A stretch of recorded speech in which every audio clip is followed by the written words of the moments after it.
In 1579, a black man walked through the streets of Kyoto, and the Japanese people had never seen anything like him. They thought he was a god.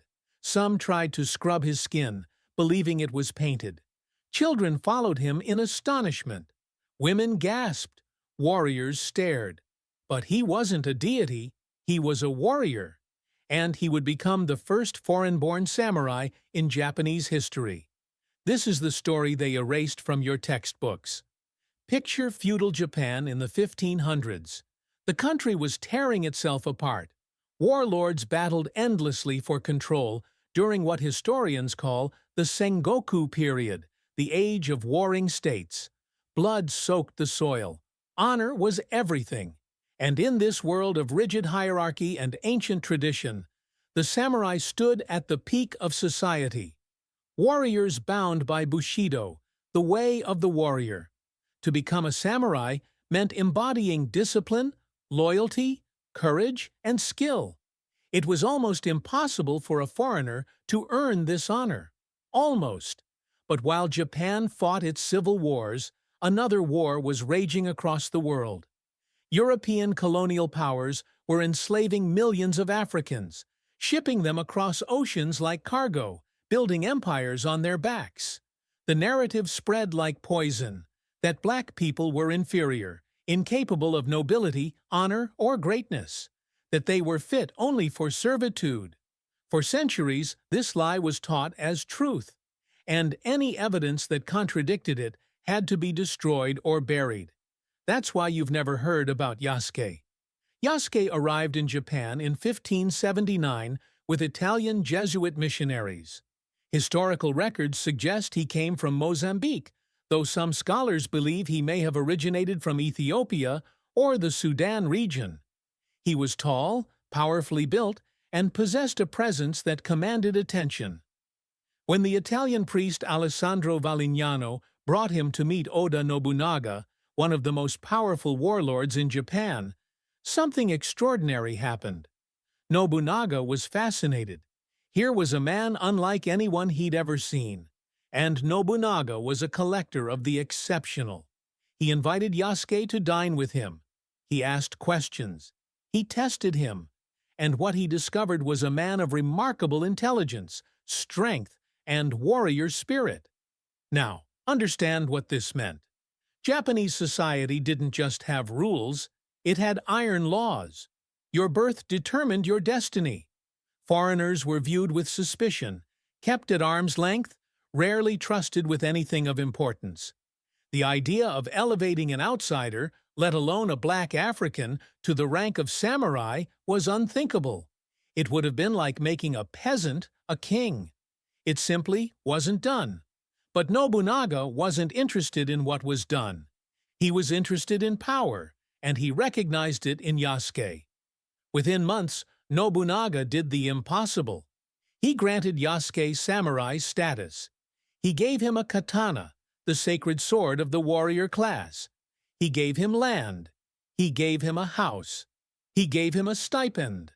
And most importantly, he gave him a place at his side. Yasuke became a retainer, a trusted member of Nobunaga's inner circle. He learned Japanese. He trained in combat. He stood guard while Nobunaga slept. And when Nobunaga went to war, Yasuke went with him. Imagine the whispers. Imagine the shock rippling through the ranks of traditional samurai families who had spent generations earning their status, watching this African warrior stand beside their lord. Some were outraged, others were curious, but none could deny what their eyes showed them. Yasuke was real, he was capable, and he had earned Nobunaga's trust in a way few men ever did. For 3 years, Yasuke served. He fought in battles. He witnessed Nobunaga's ruthless brilliance as the warlord systematically conquered rivals and moved Japan toward unification. Historical records place Yasuke at several major military engagements. He wasn't a mascot. He wasn't decoration. He was a warrior, fighting and bleeding alongside men who had trained their entire lives for this. And, by all accounts, he excelled. But then came June 21st, 1582. Nobunaga was staying at Honnoji Temple in Kyoto with a small guard. It should have been safe, but one of Nobunaga's own generals, Akechi Mitsuhide, had decided to betray him. In the pre-dawn darkness, Akechi's forces surrounded the temple. 13,000 soldiers against a few dozen guards. Nobunaga knew immediately it was over. There would be no escape, no rescue, no miracle. Yasuke fought like a man possessed. He and the other retainers held the temple grounds as Nobunaga prepared for the end. In samurai tradition, when defeat was certain, a warrior committed seppuku, ritual suicide, to die with honor rather than face capture. Nobunaga performed the ritual. And then the temple burned. Yasuke could have run. He could have disappeared into the chaos. But he didn't. He made his way to Nijo Castle, where Nobunaga's heir was staying, and he kept fighting. He defended the young lord until the castle fell and he was finally captured. Here's where the story gets revealing. When Akechi Mitsuhide's men brought Yasuke before him, the general had a choice: execute him as an enemy samurai or spare him. Akechi made his decision, and his words were recorded. Yasuke was an animal, and not Japanese, therefore not worthy of execution according to samurai custom. He ordered Yasuke returned to the Jesuits.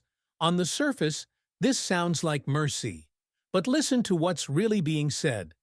Akechi couldn't bring himself to execute Yasuke as a samurai, because acknowledging him as a true samurai would mean acknowledging that a black man could embody everything the warrior code represented. So instead, he stripped away Yasuke's honor with racist language and sent him away. After that day, Yasuke vanished from the historical record. No one knows what happened to him. Some scholars believe he escaped Japan. Others think he lived out his days in obscurity. But here's what matters. For 400 years, his story was forgotten. It wasn't just forgotten, it was deliberately ignored. Japanese historians knew about him. The records existed. Letters mentioned him. Temple documents recorded him. But when Western scholars wrote their histories of Japan, Yasuke wasn't included. When books about samurai were published, he wasn't mentioned. When the story of Oda Nobunaga was told and retold, the black samurai at his side was erased. Why? Because his existence was inconvenient. The entire colonial project depended on a narrative of black inferiority. How could you justify slavery, brutality, and dehumanization if people knew that a black man had become a samurai in 1580, before the Mayflower landed, before slavery became industrialized in the Americas, before the lies about racial hierarchy became pseudoscience? You couldn't. So the story had to disappear.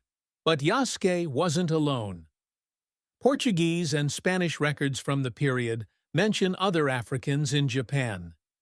After Nobunaga's death, when Toyotomi Hideyoshi rose to complete Japan's unification, historical documents record that he employed several African men as guards and performers at his court.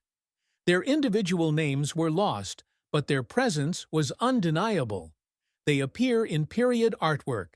They're mentioned in letters. They were there, brought to Japan through the same Portuguese trade routes that trafficked enslaved Africans to the Americas. Yet in Japan, some found a different fate. Not freedom exactly, but visibility, service, even prestige. This wasn't a one-time anomaly. This was a pattern. And that pattern reveals something powerful. Africans were global. Even during the height of the slave trade, even during the worst atrocities, black people were reaching distant shores, adapting to foreign cultures, learning new languages, and in some cases, rising to positions that would have been unthinkable in European colonies. The narrative that Africans contributed nothing but forced labor to world history is a lie. And stories like Yasuke's prove it. Think about what had to happen for this story to nearly disappear forever. Archives had to be ignored. Primary sources had to be dismissed. evidence had to be waved away as unimportant. For centuries, Western historians had access to these records and chose not to share them. Why would they? It didn't fit the story they were telling. It didn't support the hierarchy they were maintaining. A black samurai was too dangerous to acknowledge because it shattered too many lies at once. It wasn't until Japanese historians, operating outside Western racial narratives, began sharing these stories in recent decades that the truth started spreading. Researchers found the letters. They examined the temple records. They studied the artwork. And they said what should have been said 400 years ago. Yasuke was real. He was a samurai. And his story matters. Here's the twist that should shake you. Yasuke's story was nearly lost forever, not because there was no evidence, but because for 4 centuries, historians didn't think a black samurai was worth mentioning. A man who walked beside one of Japan's greatest warlords. A man who fought in battles that shaped a nation. A man who earned the respect of one of the most rigid, hierarchical societies in human history. None of that was enough to make him worth remembering.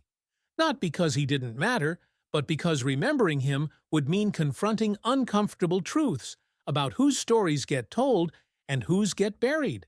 If they could erase a black samurai who served Oda Nobunaga, what else did they erase? How many black queens ruled kingdoms whose names you'll never know? How many inventors created technologies that were stolen and credited to others? How many warriors, scholars, artists, and leaders were written out of history because their excellence contradicted a convenient lie? The erasure of Yasuke isn't an isolated incident. It's a method. It's a pattern that repeats across continents and centuries. But here's what they couldn't erase. The truth itself. The documents survived. The records endured. And now, centuries later, Yasuke's name is being spoken again. His story is being told. And with it comes a lesson that echoes across time. Your history is richer than they told you. Your ancestors were more than they taught you. From the courts of feudal Japan to the kingdoms of Africa, to the resistance movements across the Americas, black people have always been more than the narrow roles history tried to force them into. They were warriors and scholars. They were samurai and inventors. They were queens and explorers. And their stories survived because the truth, no matter how long buried, always rises. Yasuke stood in Kyoto in 1579, and people thought he was a god. They were wrong. He was something more remarkable. He was human. Fully, completely, undeniably human. With all the courage, honor, and dignity that humanity can achieve. They tried to erase him. But we're saying his name now. Yasuke, the Black Samurai. Remember him. And remember that if his story could survive 400 years of silence, then there are others waiting to be discovered. The question isn't whether those stories exist. The question is, are you ready to hear them?